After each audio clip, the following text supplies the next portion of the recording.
So F1 75 Live is on later today as I record this. Now I've done a little preview about it, letting you know everything you need to know about the event. But at the end of the day, I don't think it's an event that a lot of the hardcore fans are going to enjoy. Myself particularly included in that, of course, as well. And Toto Wolff, the boss of Mercedes, has shared my opinion on this, saying that it's not for the hardcore fans. It is a glorified livery reveal event at the end of the day, rather than something that will actually mean something for this season. It's a lot of razzmatazz, it's a lot of show-offy stuff. We've got musical acts, we've got people who have never been associated with Formula 1 ever before. I'm looking at you, Jack Whitehall, no offense man, but I did not expect you to be the person hosting this. That really took me by surprise. But let's have a look at this, guys. There's a full article here on the F1Chronicle.com. Let's have a look at what Mr. Wolff and other people are saying about the event that is taking place tonight at the O2 Arena in London. Hardcore fans may not be looking forward to Tuesday's unprecedented collective launch for the 2025 season at a sold-out O2 Arena in London. Instead of the usual approach where 10 teams individually take the wraps off their new cars, Formula 1 owner Liberty Media organised a massive event that all teams, drivers and bosses have to attend. Max Verstappen famously joked that he hoped he would be sick. "It's cool for a lot of fans," said McLaren's Lando Norris. "It's a big thing for Formula 1, but I'd rather be at home and relaxing and preparing for the season." As for the hardcore fans, Mercedes boss Toto Wolff admits they may be disappointed because the teams will only actually be revealing their respective 2025 liveries on an old show car. "There will be lots of media buzz around it," said the Austrian, "but maybe some of us hardcore fans will be a little bit disappointed at not seeing the end product. But the truth is you will not see the end product until the end of the test anyway," Wolff added, referring to the full Melbourne 2025 spec cars. "At least the fans are pleased. You know, I'd rather not have to do sprint races, but the data says that fans like them. Fans like these events too. We're in a data-driven sport, and if the data says that it's good, then let's give it a try." At the end of the day, the hardcore fans are not the target audience, just like things like Drive to Survive. That is the new audience that Drive to Survive itself has, of course, ushered in. Us hardcore fans, or traditional fans of Formula 1, you could say, they're not the target audience, and I respect that. You know, it's not for us at the end of the day. Ferrari boss Fred Vasseur added, "It's not the first time that the teams will launch a car with the car of the previous year. I think we've launched launched a car with fake parts in the past. I think it's more for the fans. We don't have to criticize everything," he said. I mean, at the end of the day, he's not wrong there. And what he means by fake parts there are ones that are potentially meant to put off people when there's actually, you know, they show them on the car in the official pictures. When they go out on the track, something different is there. It was never actually intended to be manufactured and used out on track pretty much.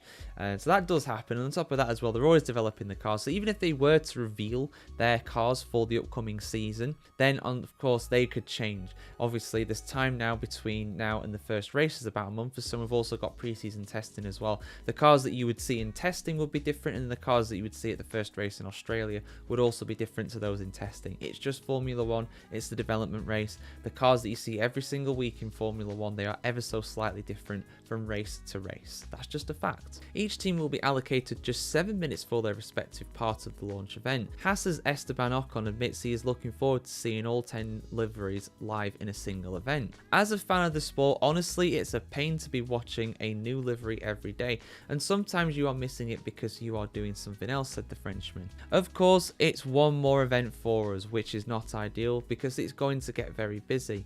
We need to be fully trained before we go into the season, but I think it's much better organised now than it has been before when two teams were having a launch on the same day. So I'm actually looking forward to it," said Ocon. The thing is though, is that a lot of the teams are still having their own launch. That's not changing. They are actually going to launch their new cars for 2025 separately. I think Ferrari are doing theirs tomorrow. McLaren, they kind of did theirs at Silverstone. Williams have done theirs already. Haas apparently as well, they were spotted doing a filming day. I've not really seen that much in the news, but apparently their car was kind of revealed as well. Aston Martin are doing theirs later on. Mercedes are doing theirs later on. I think the rest of the teams are just going to do theirs during the test effectively, show it out on track for the first time. So yeah, I mean, it is what it is. It's Formula 1. It's a global sport. It's a growing sport, and it will continue to grow because of events like this. Criticize it all you want, but supply and demand is definitely a thing. They are supplying this. It was demanded. It was sold out within the first 24 hours. and it will be a huge event for social media and everything like that. They'll get millions in ad revenue, and that's just the facts of life. I myself, as a content creator, I have done a bunch of videos relating to this livery reveal. I will do more videos relating to this as well. So it's just what it is, you know, and whether you like it or loathe it, that's just what it is.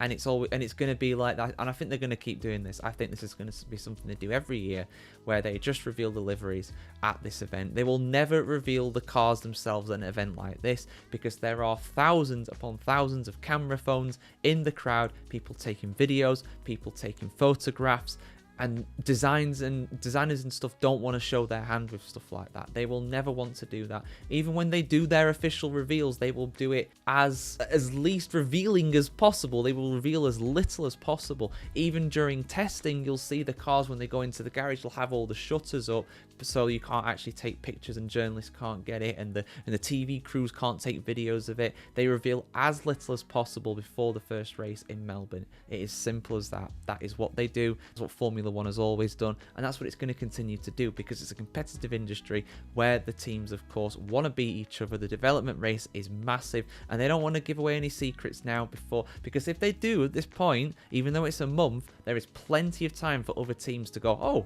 I think I might copy that.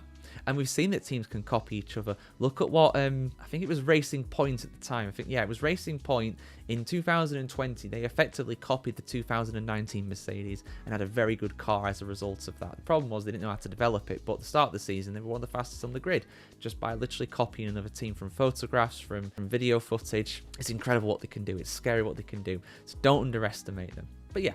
Guys, are you going to be tuning in tonight for it? I will, of course. I'll be watching it because it's kind of my job, really, to be honest. But are you, as a fan, looking forward to it? Do you classify yourself as a hardcore fan that's not looking forward to it, or a new school fan that is looking forward to it? Or you're an old school fan who's actually looking forward to seeing it tonight? I want to hear your thoughts in the comments below.